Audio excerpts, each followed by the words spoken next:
Phone tapping ఆరోపణలు ఎదుర్కొంటున్న DSP Praneeth రావును ప్రభుత్వం సస్పెండ్ చేసింది. గత ప్రభుత్వ హయాంలో ప్రతిపక్ష పార్టీలకు చెందిన నాయకుల ఫోన్లు ట్యాప్ చేసినట్లు ఆయనపై ఆరోపణలున్నాయి.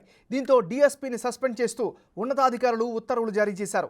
బీఆర్ఎస్ పార్టీ అధికారంలో ఉన్నప్పుడు ఎస్ఐబిలో ఉన్న ప్రణీత్ రావు కాంగ్రెస్తో పాటు ఇతర ప్రతిపక్ష నేతలకు చెందిన ఫోన్లు ట్యాప్ చేసినట్లుగా ఆరోపణలున్నాయి. అందులో ప్రస్తుత సీఎం రేవంత్ రెడ్డి ఫోన్ కూడా ఉన్నట్లు సమాచారం. అప్పట్లో బీజేపీ అధ్యక్షుడిగా ఉన్న బండి సంజయ్ ఫోన్ను కూడా ప్రణీత్ ట్యాంపరింగ్ చేసినట్లు ఆరోపణలు వచ్చాయి.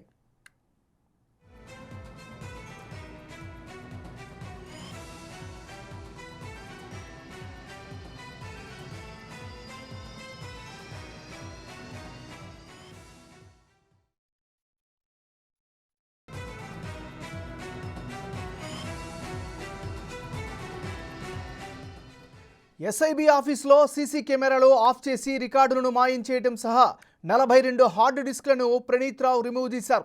ఆఫీసులోని లాగర్ రూమ్లో ఉన్న ల్యాప్టాప్ను కూడా ధ్వంసం చేశారంటూ ఆయనపై ఆరోపణలు ఉన్నాయి. కీలక నేతలకు చెందిన ఫోన్ ట్యాపింగ్ డేటా, అదేవిధంగా కాల్ డేటా రికార్డింగ్, ఈఎంఈఐ నెంబర్లను అతను ధ్వంసం చేశారని పోలీసులు చెబుతున్నారు. ఎలక్ట్రీషియన్ సాయంతో సీసీ కెమెరాలను ఆఫ్ చేయించారని పోలీసులు చెబుతున్నారు. డేటాబేస్లో ఉన్న మొత్తం డేటాను అతను రిమూవ్ చేసినట్లు వెల్లడించారు. సిరిసిల్లలో డీసీఆర్బీ డీఎస్పీగా ఉన్న ప్రణీత్ రావును డీజీపీ కార్యాలయానికి అటాచ్ చేశారు. అనంతరం అంతర్గత విచారణను అధికారులు చేపట్టారు.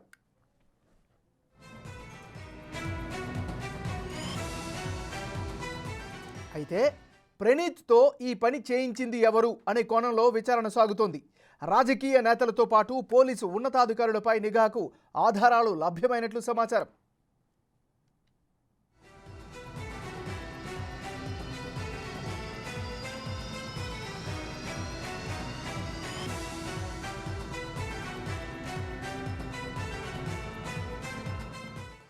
ఇప్పుడు మనం బ్రేకింగ్ న్యూస్ చూస్తున్నాం. ఫోన్ ట్యాంపరింగ్ ఆరోపణలకు ఎదుర్కొంటున్న డీఎస్పీ ప్రణీత్ రావును ప్రభుత్వం సస్పెండ్ చేసింది. ఇక ఇదే అంశానికి సంబంధించి మరింత తాజా సమాచారం అందించేందుకు మా డిప్యూటీ ఇన్పుట్ ఎడిటర్ నగేష్ లైవ్లో సిద్ధంగా ఉన్నారు. నగేష్, చెప్పండి, మీ దగ్గర ఉన్న అప్డేట్స్ ఏంటి? అసలు ఏం జరిగింది? శ్రీ డి ప్రణీత్ కుమార్ అలియాస్ ప్రణీత్ రావు డిఎస్పీ ఎస్ఐబిగా ఉన్నాడు. తను ప్రస్తుతం రాజన్న సిరిసిల్ల జిల్లాలో లూప్ లైన్లో పనిచేస్తున్నాడు. కానీ గత ప్రభుత్వ హయాంలో ఎస్ఐబి డిఎస్పీగా ఉన్న ప్రణీత్ రావు ఏదైతే గత ఎస్ఐబి చీఫ్గా ఉన్న ప్రభాకర్ రావుకి పూర్తిగా సహకరించాడని చెప్పచ్చు. ఇదే క్రమంలో ప్రస్తుత ప్రభుత్వం విచారణ చేపట్టింది. విచారణ చేపట్టిన తర్వాత ఒక ఆర్డర్ని పాస్ చేసింది. తను ఏదైతే ఉందో 42 హార్డ్ డిస్కుల్ని ఇక్కడి నుంచి వెతికెళ్ళాడని చెప్పి ఇందులో క్లియర్గా పేర్కొన్నారు. అతను ఒక ఎస్ఐబిలో ఒక రూమ్ను ఏర్పాటు చేసి అందులో దాదాపుగా 30 మందితో తాను ఎవరెవరి ఫోన్లు వీవీఐపీలకు ఉన్న తెలంగాణలో ఎవరెవరి ఫోన్లు రికార్డు చేయాలనేది కూడా క్లియర్గా ప్రణీత్ రావు దగ్గర నుండి చూసుకునేవాడని చెప్పి ప్రస్తుత ప్రభుత్వం ఇంటెలిజెన్స్ రిపోర్ట్ ద్వారా తేటతెల్లం చేసింది. ఈ క్రమంలోనే ప్రస్తుత ముఖ్యమంత్రిగా ఉన్న రేవంత్ రెడ్డి అప్పుడు ప్రతిపక్ష నేతగా ఉన్నాడు. అలాగే బండి సంజయ్, కిషన్ రెడ్డి ఎవరైతే ఉన్నారో ప్రతిపక్ష నేతలందరి ఫోన్లను ట్యాప్ చేయడం, వాళ్ళందరూ ఎక్కడెక్కడికి వెళ్తున్నారు, ఏ ఇన్ఫర్మేషన్ సేకరిస్తున్నారు, ప్రభుత్వం పైన ఎలాంటి ధర్నాలు నిర్వహించడం కావచ్చు, మిగతా వ్యవహారాలు చేపట్టడం కావచ్చు, వాటన్నిటిని పూసగుచ్చినట్టుగా ప్రణీత్ రావు తాను రికార్డింగ్ ద్వారా చేశాడని చెప్పి కూడా ఖచ్చితంగా తెలిసిపోతుంది. ఎందుకంటే ప్రతిపక్ష నేతల ఫోన్లు ట్యాప్ చేస్తేనే ప్రతి విషయం ప్రభుత్వానికి తెలుస్తుంది. వాళ్ళు ఎక్కడికి వెళ్తున్నారు, వాళ్ళకి సంబంధించిన సమాచార సేకరణ, మిగతా వ్యవహారాలు అన్నీ కూడా ఖచ్చితంగా ప్రభుత్వానికి తెలియాలనేది మాజీ ముఖ్యమంత్రి కేసీఆర్ వ్యూహం. ఈ క్రమంలోనే ఎలక్షన్ల కంటే ముందు ప్రభాకర్ రావు పెద్ద స్కెచ్ వేశాడు.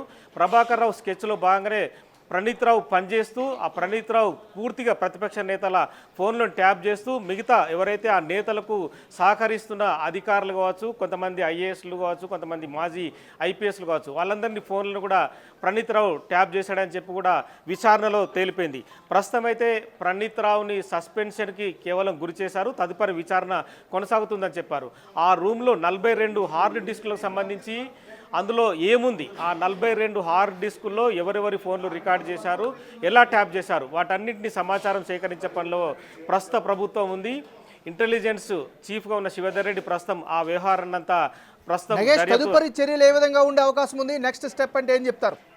ఖచ్చితంగా అంటే తదుపరి చర్యలు అంటే ఫోన్ ట్యాపింగ్ చేయడం అనేది నేరం. ఇప్పటికే సెంట్రల్ అంటే కేంద్ర హోంశాఖ క్లియర్గా చెప్తుంది, ఎవరి ఫోన్ను ట్యాప్ చేసినా అధికారికంగా వాళ్ళు ఖచ్చితంగా నేరారోపణ ఎదుర్కోవాల్సిందే, వాళ్ళందరూ చట్టపరిధిలో శిక్షించబడాల్సిందే అని చెప్పి క్లియర్గా చెప్తుంది కేంద్ర హోంశాఖ. భారతదేశంలో ఏ నేత ఫోన్ కానీ ఏ అధికారి ఫోన్ కానీ ట్యాప్ చేయడానికి ఎవరికీ అధికారం లేదు. ఇది రూల్స్కు విరుద్ధం. పోలీస్ శాఖ అనేది ఏంది, ప్రజలకు సంబంధించిన వాళ్ళ వ్యవహారాలు చూడాలి, ప్రజలకు సంబంధించిన సెక్యూరిటీ కల్పించాలి, ప్రజల్ని ఎప్పటికప్పుడు కాపాడుతుండాలి. ఇలా ఒక రాజకీయ నేత ముఖ్యమంత్రిగా ఉంటూ వాళ్ళకి అడుగులకు మడుగులొత్తుతూ అధికారులు పనిచేయకూడదు అనేది క్లియర్ కట్గా ఉంది. ఈ క్రమంలోనే ప్రణీత్ రావు చేసిన విషయం కేవలము తాను ఆక్సిలరీ ప్రమోషన్ పొందడం కోసం జరిపిన వ్యవహారంగా అర్థమవుతుంది. ఎందుకంటే 2007 బ్యాచ్కు చెందిన ప్రణీత్ రావు ఇమ్మీడియట్గా సిఐ అయ్యాడు. సిఐ అయిన తర్వాత ఆక్సిలరీ ప్రమోషన్తో, ఎందుకంటే ఒక నక్సలైట్లను పట్టుకోవడం కావచ్చు, ఒక కీలకమైన టెర్రరిస్టుల గ్రూపులకు సంబంధించిన సమాచారాన్ని ప్రభుత్వానికి అందించడం కావచ్చు, దాన్ని అడ్డం పెట్టుకున్న తర్వాతనే ప్రణీత్ రావుకి డిఎస్పీగా ప్రమోషన్ ఇచ్చారు. ఆ ప్రమోషన్ కూడా అది తప్పిదమని చెప్పి ప్రస్తుత ప్రభుత్వము దర్యాప్తులో తేల్చింది. ప్రణీత్ రావు ఒక్కడే వ్యవహారాన్ని చేశాడా, ఎస్ఐబి ఏదైతే చీఫ్గా ఉన్న అప్పటి ప్రభాకర్ రావు కన్సర్నల్లో ఎంతమంది అధికారులు పనిచేశారనేది ప్రస్తుతం దర్యాప్తులో తేలాల్సి ఉంది. సో ఈ క్రమంలోనే ప్రణీత్ రావుకు సంబంధించిన వ్యవహారం ముందు దర్యాప్తులో ప్రణీత్ రావు పాత్ర క్లియర్గా ఉంటే ఖచ్చితంగా సర్వీస్ నుంచి రిమూవ్ చేసే అవకాశం కనిపిస్తుంది. ప్రస్తుతం అయితే కేవలం సస్పెన్షన్ ద్వారానే అతని వ్యవహారాన్ని ప్రస్తుతం ప్రభుత్వం పరిగణలోకి తీసుకుంది. నగేష్, గత కొంతకాలంగా కొత్త ప్రభుత్వం వచ్చిన తర్వాత చేస్తున్నటువంటి చర్యలను బట్టి ఒకటి అర్థం చేసుకోవచ్చా, అంటే విధ్వంసమైనటువంటి వ్యవస్థలను సెట్ చేస్తున్నారని భావించవచ్చా? ఖచ్చితంగా భావించవచ్చు. ఎందుకంటే చాలా విషయాల మీద ఉన్న గత ప్రతిపక్ష నేతలు చాలా పెద్ద ఎత్తున పోరాటాలు చేశారు. అంటే భూముల అక్రమాలు కావచ్చు, ఇప్పుడు కాళేశ్వరము, మేడిగడ్డ ఇటువంటి వ్యవహారాల దగ్గరికి ఏ నేతను వెళ్లకుండా గత ప్రభుత్వం చాలా వరకు కట్టడి చేసింది. ఈ క్రమంలోనే చాలా చోట్ల ప్రస్తుతం ముఖ్యమంత్రి ఉన్న రేవంత్ రెడ్డి ఇక్కడ ఒక ఫామ్ హౌస్ ఉంటుండే, మాజీ మంత్రికి చెందిన ఫామ్ హౌస్, ఆ ఫామ్ హౌస్కి వెళ్ళి అక్కడ ఫామ్ హౌస్ సంబంధించిన దృశ్యాలను కూడా తాను తీస్తానని చెప్పి ప్రయత్నం చేస్తే అప్పుడు అతను అడ్డుకున్న పరిస్థితి. ఇలాంటి చాలా వ్యవహారాలలో అంటే భూముల కేటాయింపులు కావచ్చు, అక్రమంగా భూముల ధరాతత్వం చేయవచ్చు, వాటన్నిటి మీద పోరాటం చేసిన క్రమంలోనే వాళ్ళందరినీ కట్టడి చేసే పనిలో భాగంగానే ఫోన్ ట్యాపింగ్లు జరిగాయని అర్థమవుతుంది. సో ఈ క్రమంలోనే ఈ ప్రస్తుత కాంగ్రెస్ ప్రభుత్వం ఏదైనా సరే క్లియర్గా దర్యాప్తు జరగాలి, అధికారుల పాత్ర తేలాలి, ఎవరైతే గత ప్రభుత్వ హయాంలో ప్రతిపక్ష నేతల్ని తొక్కడం కావచ్చు, ఉద్యమకారులని పూర్తిగా అణిచివేయడం కావచ్చు, ఈ వ్యవహారాలన్నీ ఖచ్చితంగా బయటకు రావాల్సిందని చెప్పి ప్రస్తుత ప్రభుత్వం ప్రయత్నిస్తుంది. కాబట్టి ఈ ప్రణీత్ రావే కాదు, మిగతా చాలామంది అధికారులు కూడా ఇలాంటి విషయాలు బయటకు వచ్చే అవకాశం స్పష్టంగా కనిపిస్తుంది. రైట్ నగేష్, ఇంకో విషయం చెప్పండి. మొన్న మనం చూసాం పంజాగుట్ట పోలీస్ స్టేషన్లో ఒకే రోజు 82 మందికి కూడా ఒక్కసారిగా ట్రాన్స్ఫర్ చేసి ప్రక్షాళనకి ప్రభుత్వం అలాంటి కఠిన చర్యలు తీసుకుంటుంది. అంటే రానున్న రోజుల్లో మరింత కఠినంగా వెళ్ళే అవకాశాలు ఉన్నాయా? ఖచ్చితంగా. అంటే సీఎం క్యాంప్ ఆఫీస్కి కూతవేటు దూరంలో ఉన్న పంజగుట్ట పోలీస్ స్టేషన్లో 85 మందిని ట్రాన్స్ఫర్ చేయడం అంటే రాష్ట్ర చరిత్రలోనే, 2 రాష్ట్రాల చరిత్రలోనే సంచలనమైన విషయం. కొత్తకోట శ్రీనివాసరెడ్డి ఒక సంచలనమైన విషయానికి తాను తెరదీశాడని చెప్పవచ్చు. ఎందుకంటే రైటర్ దగ్గర నుంచి, హోంగార్డ్ దగ్గర నుంచి మొదలుకుంటే సిఐ స్థాయి వరకు ఎంత పెద్ద ఎత్తున సమాచారాన్ని సేకరించారనేది ఖచ్చితంగా అర్థమవుతుంది. అప్పటి ఉన్న ప్రగతి భవన్కు సంబంధించిన ఏదైతే సమాచారాన్ని లూప్ లైన్లో ఉంచడం కావచ్చు, మిగతా వ్యవహారాలను చూడడం కావచ్చు, అప్పటి దగ్గరలో ఉన్న పోలీస్ స్టేషన్ దగ్గరలో ఉన్న రాజ్ భవన్కు సంబంధించిన సమాచారాన్ని కూడా ఎప్పటికప్పుడు ప్రగతి భవన్కు చేరవేస్తుండే. సో ఇటువంటి క్రమంలోనే చాలామందిని ట్రాన్స్ఫర్ చేయడం జరిగింది.